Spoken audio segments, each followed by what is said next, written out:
வணக்கம். பார்க்கவே விளங்கி இருக்கு. இன்றைய வீடியோவில் இப்போ பார்க்குறது பிடிக்கொழுக்கட்டை.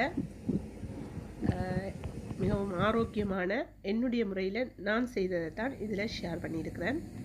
ஏற்கனவே நேற்றே போட்டிருந்தேன் இந்த பயர் அவிக்கிறது இன்றைய வீடியோவில் வரும்னு சொல்லி. அங்கால பயத்தம் பருப்பு வறுத்துட்டு கழுவிட்டு அவிய விட்டுருக்கிறேன்.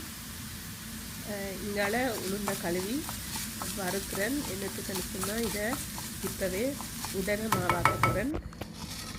உடனே அரைச்சி போட்டு நல்ல வாசனையாக இருக்கும். முக்கியமாக அதுதான். இதால் பயிர் அவிஞ்சு கொண்டு வந்துட்டு இதுக்கு கொஞ்சம் உப்பு லைட்டாக போட போகிறேன். அவிக்க உளுந்து வறுத்துட்டு ஆற வச்சிட்டேன். இதை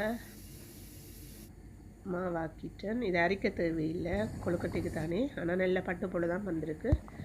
ஓகே, இப்போ ஏற்கனவே வீட்டில் அரைச்சி எடுத்த அரிசி மாவு ஒரு அந்த முக்கால் கப் போடுறேன்.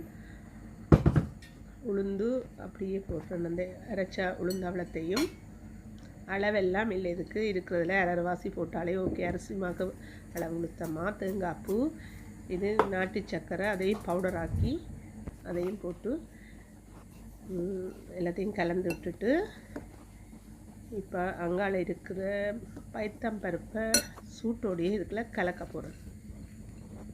கலந்துட்டு அப்படியே கொஞ்சம் மசிச்சு விட்டா, என்னோட இதில் ஈரத்தன்மை இருக்குது தானே, அந்த சூட்டு தன்மையில் அப்படியே கொஞ்சம் குழைக்கிற பதத்துக்கு எடுத்துட்டு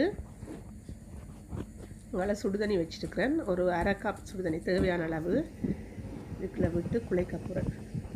இடியப்ப மாவுக்கு குழைக்கிற சுடுதண்ணி பதம் ஓகே. இப்போ நல்லா கலந்து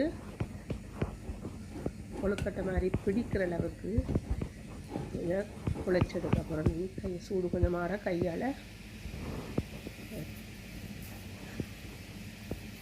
இந்த கொழுக்கட்டை ஊரில் அரிசி மாவில் தனியாகவும் செய்கிறது. ஆனால் இது நல்ல ஆரோக்கியமாகவும் இருக்கும். டேஸ்ட்டும் வித்தியாசமாக வாசமாக நல்லா இருக்கும். ஓகே, இது நல்லா பிடிக்கிற பதத்துக்கு வந்துட்டு இவ்வளோத்தையும் பிடிச்சு எடுத்துட்டு இனி ஒரே வேளை அவிச்செடுக்கிறது மட்டும்தான். அவ்வளவு பிடிச்சிட்டேன். நான் இதையே சும்மாவே சாப்பிடலாம், ஏன்னா அவ்வளவு டேஸ்ட்டாக இருக்கும். இந்த சமோசா குழைக்கிற மாதிரி இதுவும் சும்மா சாப்பிடலாம். ஆனால் இந்த குளிர்காலங்களில் அது வந்து அவிக்காமல் சாப்பிட சமைக்கிறது கொஞ்சம் கஷ்டமாக இருக்கலாம். ஓகே, நல்லா அவிஞ்சிட்டுது. இது அவிஞ்சிட்டுதான்னு பார்க்குறதுக்கு இதை தட்டி பார்த்து, அதே சமயம் இது நல்லா அவிஞ்சிட்டு தான் என்ன தெரியுது. யாராவது புதுசாக அவிக்கிறதா இருந்தால் ஒரு சின்ன துண்டை எடுத்துட்டு அதை ஆறுனா பிறகு பார்க்க தான் தெரியும் உள்ளுக்குள்ளே அவிஞ்சிட்டு தான். அவியலைன்னா ஒன்றும் பிரச்சனை இல்லை, திருப்பி ஒரு தான் வைக்கலாம். ஓகே, கொழுக்கட்டை ரெடி. நீங்களும் விரும்பினாக்கள் செய்து பாருங்க. நன்றி, வணக்கம். இன்னொரு வீடியோவில் சந்திக்கும் வரை. என்னுடைய இந்த வீடியோக்கள் உங்களுக்கு பிடிச்சிருந்தா ஒரு லைக்